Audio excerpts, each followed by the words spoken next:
Okay, so today we're joined by Emily and Charlotte from the Stickman consultancy, our partners that just help school marketing become simple.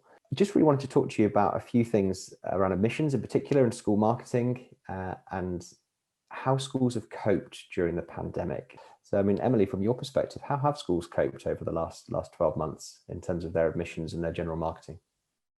Oh, hi, Stephen. Thank you for having us.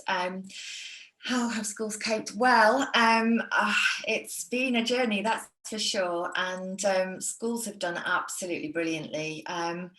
In terms of response to, March 2020, I think there was a real mix at first in terms of panic.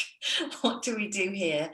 But then, quickly sort of gathering, how they tackle this remote learning, how they keep, pupils engaged and families engaged as well, importantly.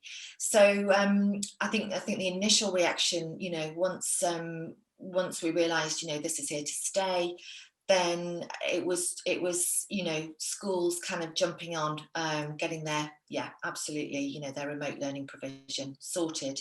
In terms of the marketing, I think things went pretty quiet within the first few weeks, and we certainly were just helping schools to with their comms home to parents because of that remote situation that they were so quickly presented with.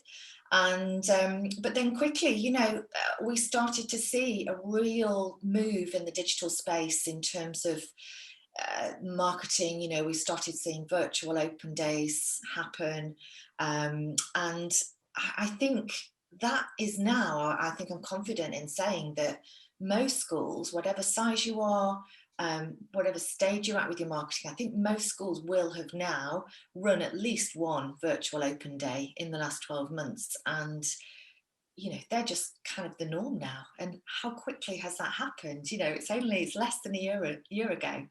And, they're now a kind of key part of a marketing plan, what you do across your marketing calendar across an academic year. So how brilliant is that? And I think, there's real benefit in having that now as part of the overall marketing mix, and they'll just be a continued part of what schools do.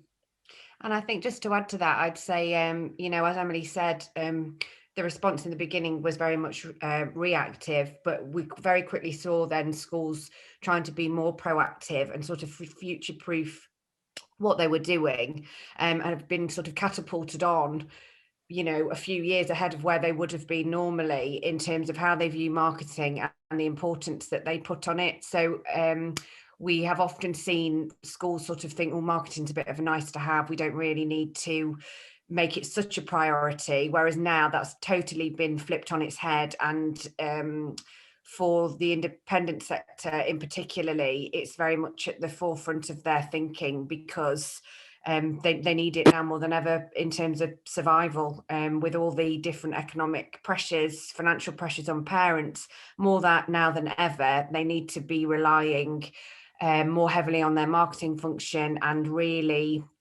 showcasing what their value and what makes them fantastic schools. So that's a definite difference in the mindset of school leaders in particularly in terms of marketing.